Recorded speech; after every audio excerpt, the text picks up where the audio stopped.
Hi friends, welcome to Asia Controls. So today we are going to see about the product AC indoor unit, wall mounted indoor unit from the company of Godrej Power Cool. So this Power Cool indoor unit, it can be used for retrofit jobs. Retrofit jobs means for replacement purpose.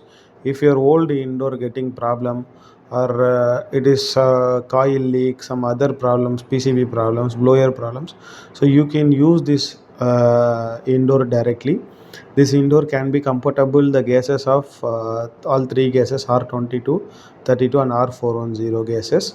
So in this indoor, if you are using non-inverter ACs, so now this outdoor is other company also you can use directly this indoor.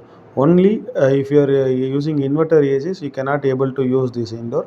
If it is non-inverter AC, you can directly use this indoor. So this indoor unit will come with a drain pipe, also 1 2 or 1 or 2 meter it will come. So it is 36-inch length indoor unit. It comes along with manual and remote it will come. So it is from the Godrej company only. The box will be printed Godrej, and the inside name is Power Cool. It will come. It has a hidden display also. So like, comment and share.